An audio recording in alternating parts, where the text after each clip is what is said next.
شہر رمضان کی آمد ہے، کیا چاند رات کا کوئی مخصوص ورد؟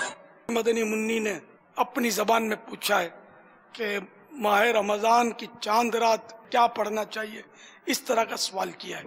تو ماہ رمضان کا جب چاند نظر آ جائے، چاند رات، اس رات مغرب کی نماز کے بعد سورۃ القدر انا انزلنا کی سورت 21 یعنی 21 بار جو پڑھ لے تو اس کی روزی میں ایسی برکت ہو جیسے کہ وہ اونچان سے پانی بہتا ہوا نیچان کی طرف تیزی سے آتا ہے، اتنی تیزی سے اس کی طرف روزگار جو ہے، وہ دولت ہے، مال ہے، اس کی طرف تیزی سے بڑھے گا اور اس کی یوں تنگ دستی انشاءاللہ دور ہوگی۔ اور ویسے مطلقاً ہر اسلامی مہینے کی چاند رات، یہ رمضان شریف کا چاند دیکھ کر بھی یہ پڑھ سکتے ہیں جو آپ جو بتا رہا ہوں، سورۃ الملک یعنی تبارک الذی جو پڑھ لے تو انشاءاللہ سارا مہینہ وہ پریشانیوں سے اور مصیبتوں سے محفوظ رہے گا۔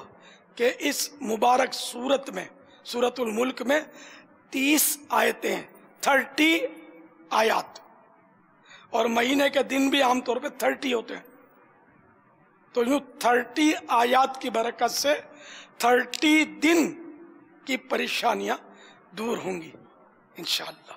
اور سورۃ الملک تو روز رات کو پڑھنی چاہیے، دعوت اسلامی کے مدنی انعامات میں سے ایک مدنی انعام بھی ہے، اور عذاب قبر سے بھی بچاتی ہے سورۃ الملک، چاند رات کی اس کی خصوصی فضیلت۔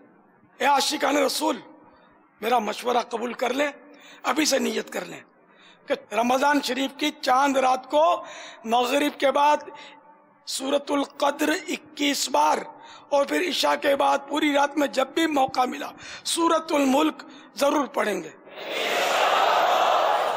اس کا فائدہ یہ ہوگا کہ آپ کو نیت کا ثواب تو مل جائے گا، ہے نا؟ اگر پڑھنا بھول گئے تب بھی نیت کا ثواب مل جائے گا۔ اس پڑھنے پر جو ثواب ملتا ہے اس ثواب کا نہیں بولتا کہ وہ مل جائے گا، نیت کا ثواب مل جائے گا۔ تو ابھی سے سب نیت کر لیں۔